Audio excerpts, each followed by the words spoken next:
the Rebbe made mitzvah projects like tefillin, that Jewish men should put on tefillin. Where?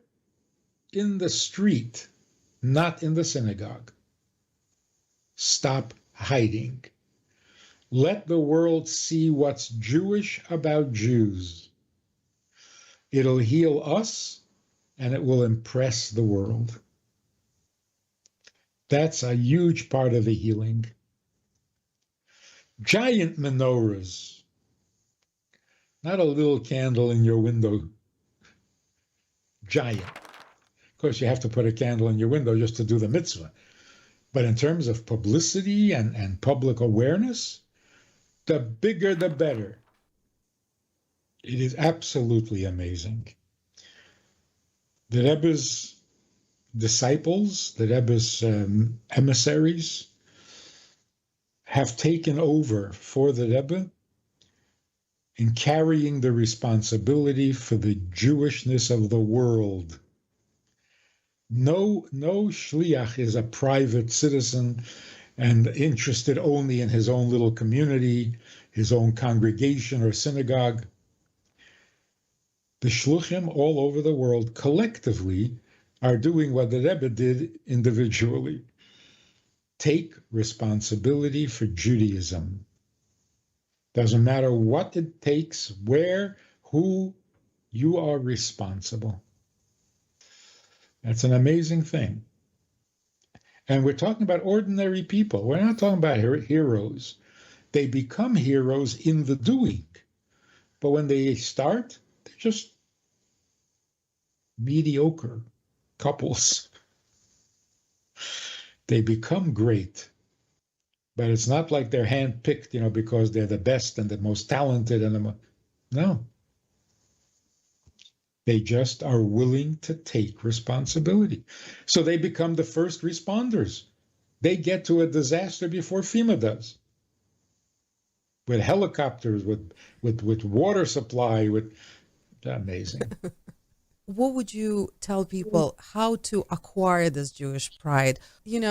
But going to a Jewish family home and being asked not to pray so the neighbors won't see, how do we still react to that? It is so sad. And what makes it even sadder is that there's some truth to it. There is anti-Semitism in the world. Maybe not as dangerous as it used to be, maybe not as widespread as they make it sound, but there is. So should Jews in France, for example, not wear their kippah in public? Or in England? Or in Germany? Jews are wearing their kippahs. And that's a good part of the pride. The other side of the coin is not really reported very often.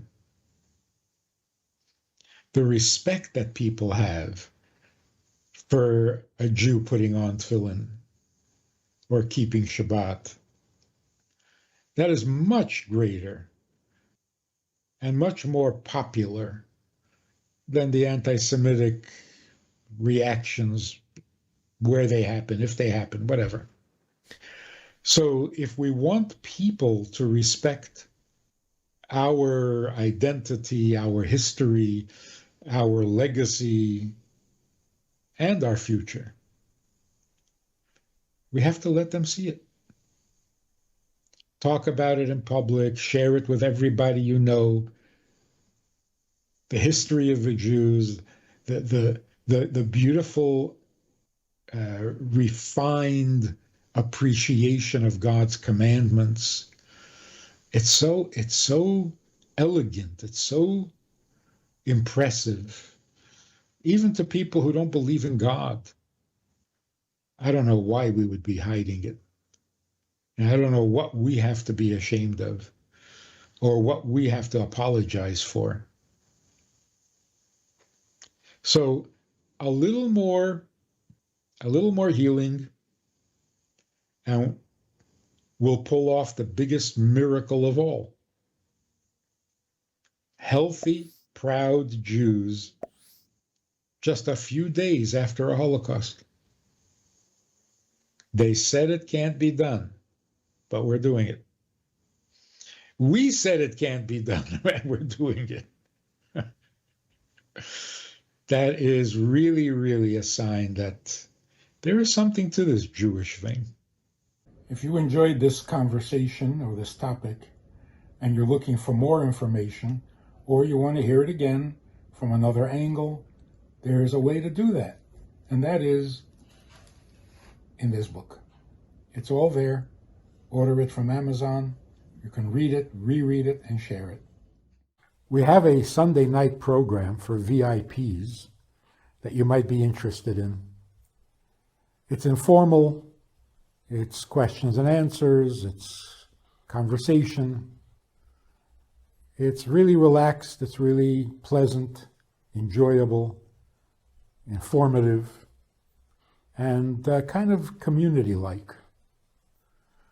It's a Sunday night program. There's a Wednesday morning program for the VIPs, and there's a Wednesday night program.